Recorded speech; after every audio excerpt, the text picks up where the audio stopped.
Groove 4. With Angel Tob Schweeb's sparky graceful aid. Next Billy put a stool right by his bed, and on the stool he put a globe, and then his Angel Hope replied to Billy I know you're still afraid of bully men.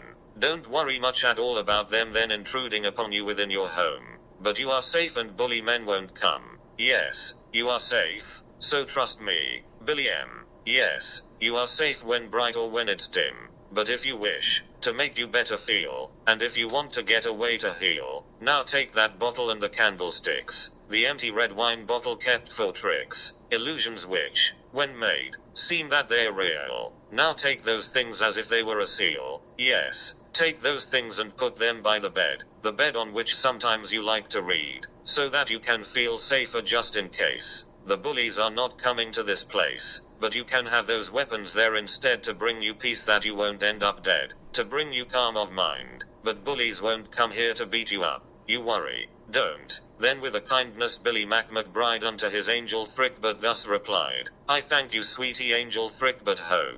I love you very much. Your mind is I know you care for me to keep me well and feeling safe much more. Yes, I can tell. I'll put those objects by my bed to cope with my illusions, which you tell me, no, with my bad thoughts of bullies which I have. I see you love me too. Your love I'll save. I'll trust you that those bullies will not come to beat me up within this second home. A home arranged for me which Jesus gave, who made here nice as I did have. So thank you ho. I'm happy you said that. I know the bullies won't to me come at. It is an urgent matter to give trust to those who know that bullies will not bust inside my place to do me harm somewhat. I love you my dear angels. That is that. I love you ho. And trust your angel mind which never lets me down at all I find. So Billy stretched himself out in a bliss, and then his Angel Hope to him said this, Dear Billy can you hear it? Listen close, be silent, give your mouth a silent dose of quietude, and listen to the fan and think about resolving,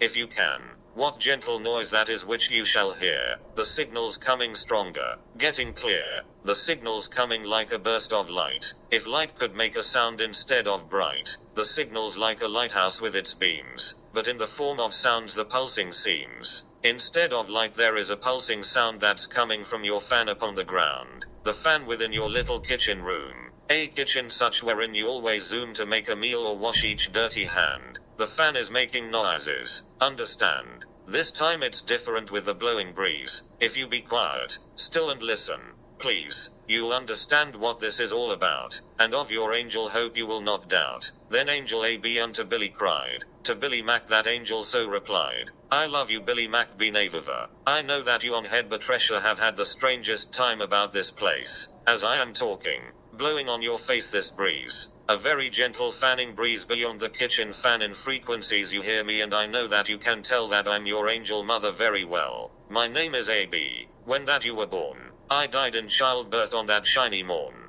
Your brother's name is Richard Rorty. Yes, your sister's honey. You don't have to guess. It is the truth and we are angels true. I know that this is something to you new, but also deep inside your memory. Your family's remembered, and me. I was a graceful ape. You do recall, and after giving birth unto you all, I died and it was in another time, another life wherefrom we all did climb. Next Billy Mac to Angel A.B. cried, and to his angel mother so replied, I do remember you and love you, Mom, to meet you once again, for you to come back to me in another life somehow. I know you still, a little then and now. I love you very much. It's been a while, it's like some favorite trend came back in style. I understand for many centuries that you've been waiting happily in these one day here to return to share with me the news of you upon some frequency which, funny though to others would be, yes, that you to me your spirit could address itself within the fan, within its breeze, the fan within my kitchen room with ease, and I believe that I remember much, of how you were a graceful ape and such who died for me, those memories we shared before when I was born back then.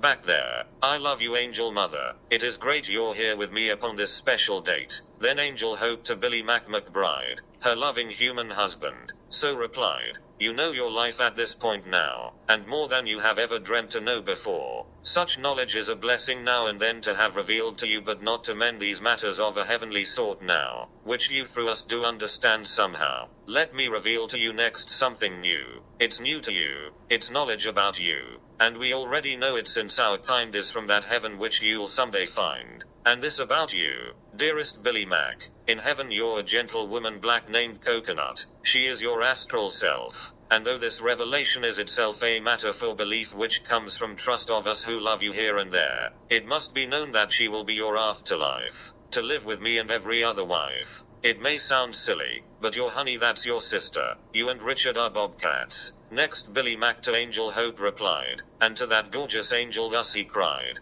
Ha! Angel Hope, indeed that is a shock to be a bobcat. That would really rock, especially to know my astral self who's Coconut. And quite a shock itself. A woman black in heaven living life up there with you. Each special angel wife. It sure is funny I'm a group bobcat. Perhaps that you are joking about that. But yet somehow I know my body there in heaven's different. Better than down here on Headbuttressia. This place like Earth. I laugh because to know this has a worth which I can use while speaking with you dears. A worth which helps me overcome my fears since I, experiencing this with you, do share these funny moments. That is true. A bobcat, and your gorgeous angel wife in heaven with you in my afterlife. These things I'll sort out later in my mind, while now I'm laughing at all such to find. Then Angel Hope to Billy Mack McBride, her loving human husband, thus replied, Dear Billy Mack, this is a sacred place. It is a kind of spacecraft home palace. Now look around the room and you will see that every object's meaning is a key for you to realize, and not to guess. We're all of us here for a reason. Yes, you realize this place is for defense. And every object in its own pretense creates a narrative around the den to tell the story of our coming then. Primarily it's for defense. The game charades is narrative that you can name. How things around will tell you of your life alone, and then with every angel wife. The objects that you see are just for you before and after stories that are true. All things reveal their secrets finally. The chairs, the decorations set by me and other angels secretly till now, revealing of the what and why and how. Then Angel Jill to Billy Mack McBride, her very loving husband, thus replied, Dear Billy Mack, Elaine is back on Earth. She is the only one. For what it's worth. Who does refuse to let those men tell lies? She thinks so much of you, you realize. And all the lies which all those men have told to sell your art when after being bold and framing you by killing you back there on Earth within your room.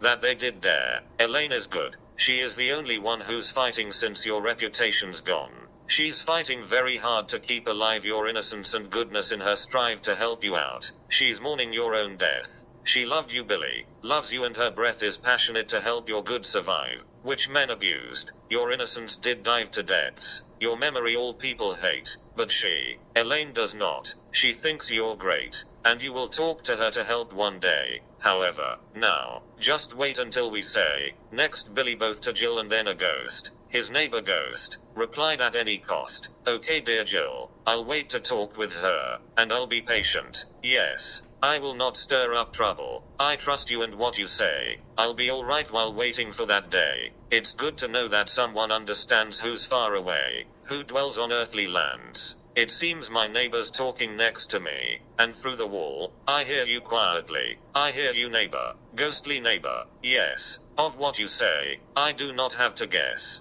It sounds important what you're telling now, and it is easy talking, so somehow I'm open. We can chat, my neighbor ghost, between the walls of matters happy most. I know you ghosts are ghosts, but sometimes I believe that your computer's running.